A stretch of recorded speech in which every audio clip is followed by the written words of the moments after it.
Hello my friends and students. मुझे उम्मीद है कि सबकी तैयारी बहुत अच्छी चल रही होगी और सबकी तैयारी ऑलमोस्ट हो भी गई होगी। लेकिन अभी यहाँ पर मेरे पास कुछ डाउट्स आ रहे थे। स्पेसिफिकली ये वीडियो जो मैं बना रहा हूँ 12th क्लास के लिए, उनके एग्ज़ाम चल रहे हैं, इकोनॉमिक्स का उनका एग्ज़ाम है परसों। तो उनकी तरफ से मेरे पास बहुत सारे क्वेरीज आ रहे हैं। बोल रहे हैं कि हमें जो रिलेटेड एग्रीगेट जो डिमांड वाला जो चैप्टर है, एग्रीगेट डिमांड वाला जो चैप्टर है, उस पर उससे रिलेटेड जो प्रैक्टिकल प्रॉब्लम्स है वो बहुत टफ लग रही है उन्हें, और कह रहे हैं कि इसमें थोड़ा सा अगर कुछ जादुई ट्रिक मिल जाए, ये सवाल हमारा गलत ना हो तो बहुत अच्छा होगा, 2 नंबर पक्के लेंगे। तो बिल्कुल मैं ये 2 सवाल आपके सामने जो बोर्ड में है, इन दोनों ही सवालों में से कोई एक सवाल आपके एग्जाम में आने वाला है। तो ये वीडियो बिल्कुल भी स्किप ना करें, इन दोनों में से आपको एक सवाल मिल जाएगा। और इससे पहले मैं आपको ये दोनों सवालों का सोल्यूशन दूं, उससे पहले मैं आपको कुछ बेसिक बातें बताऊंगा। अगर वो बेसिक बातें आप ध्यान में रखेंगे तो दुनिया का कोई सा भी सवाल इस चैप्टर से रिलेटेड क्यों ना हो, आप आराम से इसको सॉल्व कर देंगे, आपको कोई प्रॉब्लम होने वाली नहीं है। बस मेरे साथ कुछ मिनटों के लिए जुड़े रहिए, आपके 2 नंबर पक्के, ठीक है। तो ये 2 क्वेश्चन है, इनको हम सॉल्व करेंगे, बट उससे पहले मैं आपको कुछ बेसिक बातें बता देता हूँ जो कि आप अपनी नोटबुक में कहीं नोट कर लेंगे, और एग्जाम से पहले एक बार जब के ऊपर गो थ्रू करेंगे और उनको एक बार रिवीजन जरूर करेंगे। सबसे पहली चीज, मल्टीप्लाई के बारे में आप जानते होंगे, k is equal to 1/1 minus MPS. कुछ एक सारी चीजें लिखवा रहा हूँ। फिर डेल्टा के भी एक होता है हमारे पास, जो क्योंकि डेल्टा आई कौन में डेल्टा आई, ये बात भी आप जानते हैं, इसमें कोई बड़ी बात नहीं है।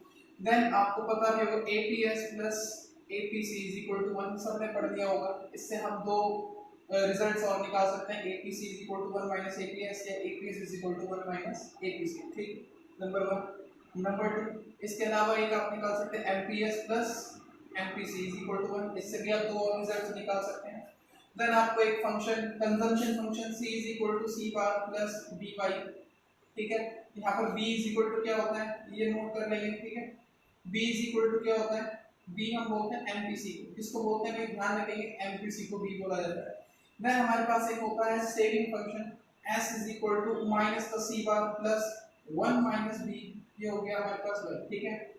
तो यहाँ पर 1 माइनस b क्या होता है, एमपीएस होता है, क्लियर है। थोड़ा सा बस इन बातों को नोट करेंगे, 1 माइनस b यानी कि इसको मैं लिख सकता हूँ एमपीएस और 1, क्लियर है। और y stands for national income, y का मतलब यहाँ पर होता है नेशनल इनकम, s का मतलब होता है सेविंग फंक्शन, c का मतलब होता है कंजम्पशन फंक्शन, c बार का मतलब होता है ऑटोनॉमस कंजम्पशन। मैं यहाँ पे टर्मिनोलॉजीज को एक बार बता दूं। c बार का मतलब होता है ऑटोनॉमस कंजम्पशन, ऑटोनॉमस कंजम्पशन, ये सबको बातें पता होंगी। c का मतलब होता है कंजम्पशन,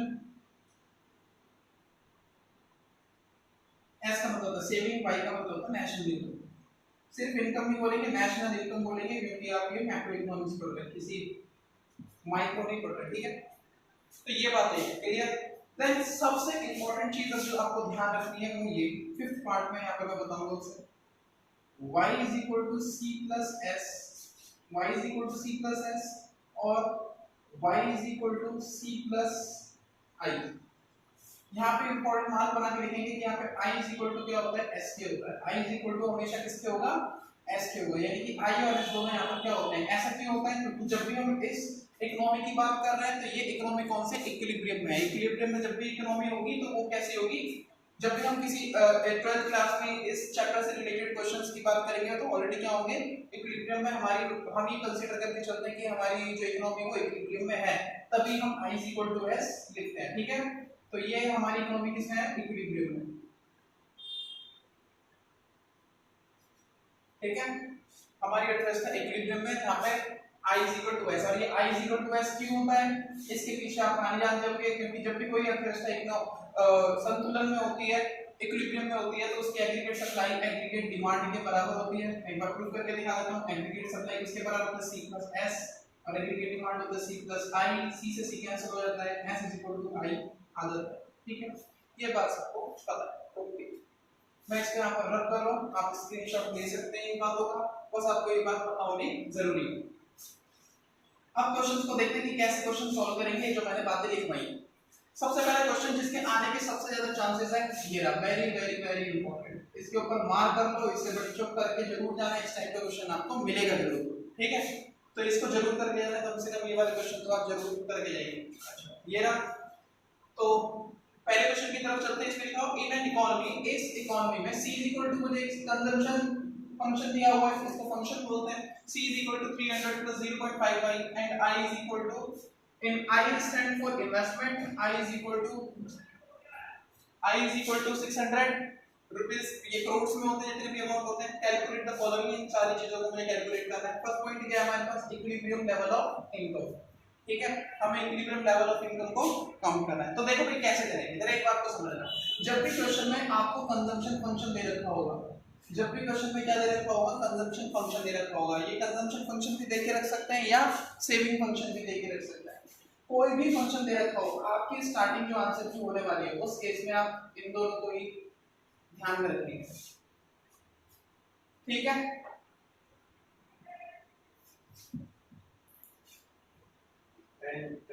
लंच ब्रेक चल रहा है। चलो भाई देखना भाई, जब भी आपको क्वेश्चन में कंजम्पशन फंक्शन गिवन होगा तो आपकी स्टार्टिंग जो आंसर की होगी वो यहां से होगी। क्लियर है, y is equal to c plus s या y is equal to c plus i।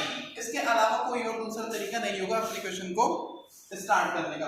बहुत सारे स्टूडेंट्स की ये प्रॉब्लम रहती है कि स्टार्टिंग आंसर, तो जब भी क्वेश्चन में आपको कंजम्पशन फंक्शन दे रखा होगा या सेविंग फंक्शन दे रखा होगा तो आपको सिर्फ एक ही चीज दिमाग में आनी चाहिए, वो क्या, ये दोनों फॉर्मूले यहीं से स्टार्टिंग होगी और कहीं से स्टार्टिंग नहीं होगी। देखो कैसे, जैसे इस क्वेश्चन में मैंने कंजम्पशन फंक्शन दिया, हम सॉल्यूशन कर रहे हैं इसका। ठीक है, सॉल्यूशन जरा देखो और किस तरीके से सॉल्यूशन कर रहा हूं। जैसे हो जाएगी कंजम्पशन फंक्शन इस क्वेश्चन में गिवन है तो मेरे दिमाग में सिर्फ ये दो ही फंक्शंस आनी चाहिए, स्टार्टिंग आपके आंसर की यहीं से होने वाली है। फिलहाल आप ये चीज को ध्यान में रखेंगे। तो कंजम्पशन फंक्शन दे रखा है और मैं लूंगा इस बार इसको y is equal to c plus i को, ये मैंने लिया, ये वाला नहीं लिया, ये वाला लिया।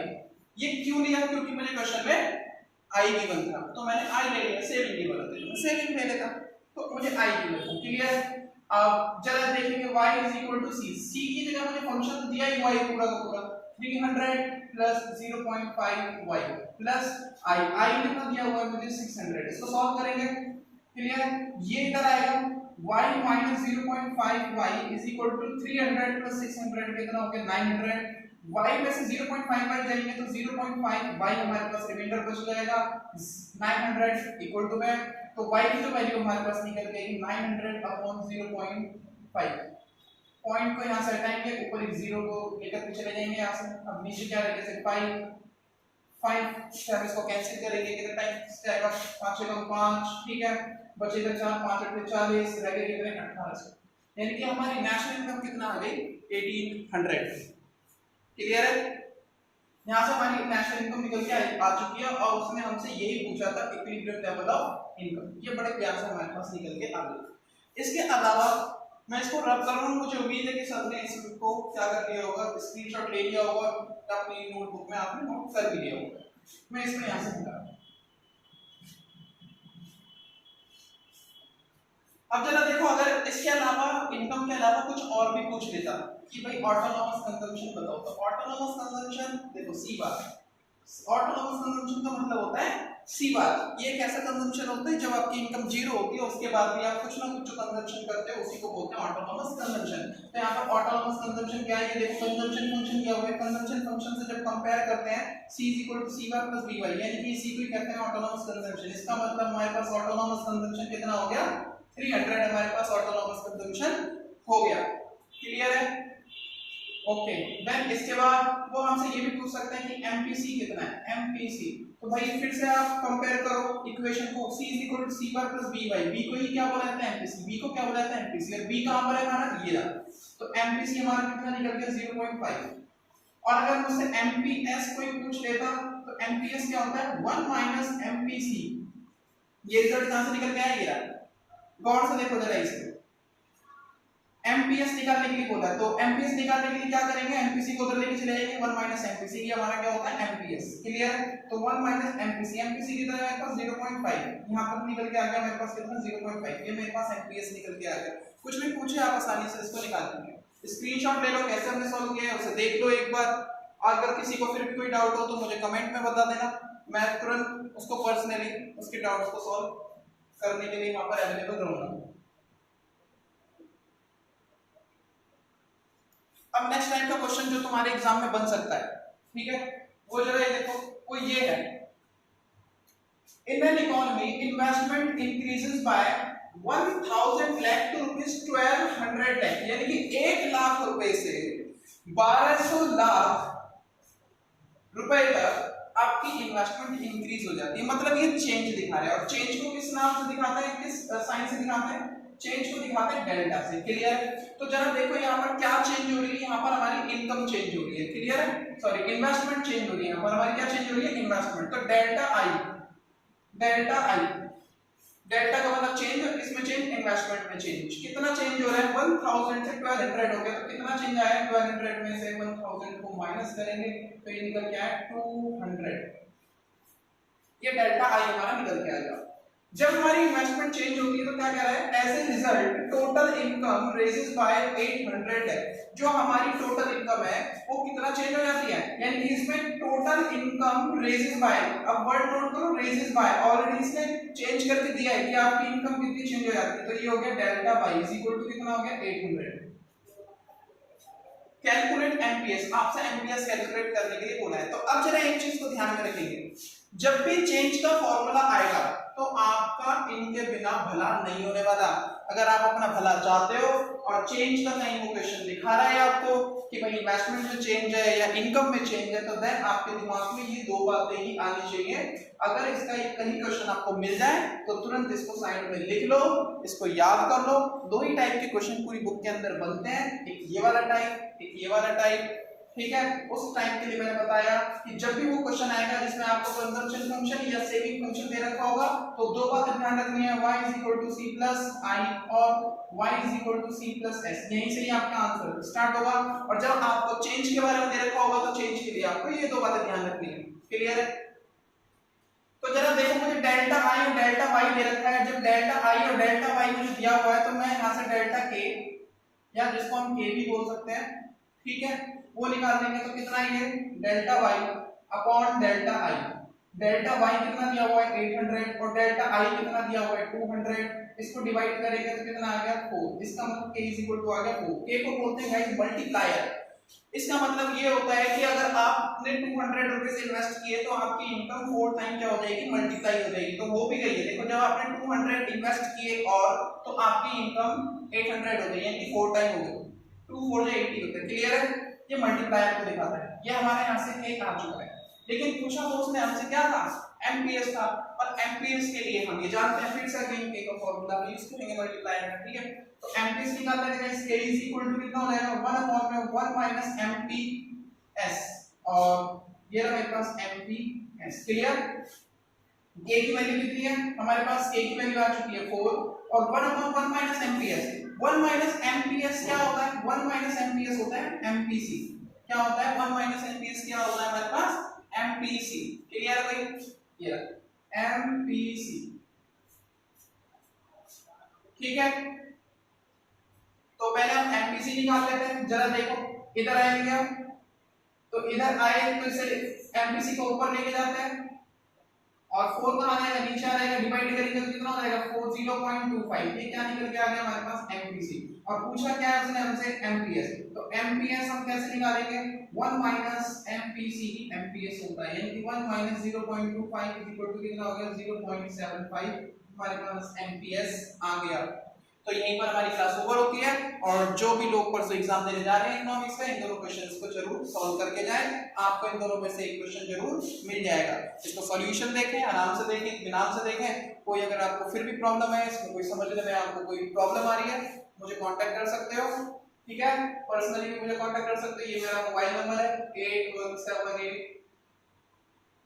524987। आप मुझे इस पे भी कॉल कर सकते हो या मुझे कमेंट में भी बता सकते हो। Okay bye.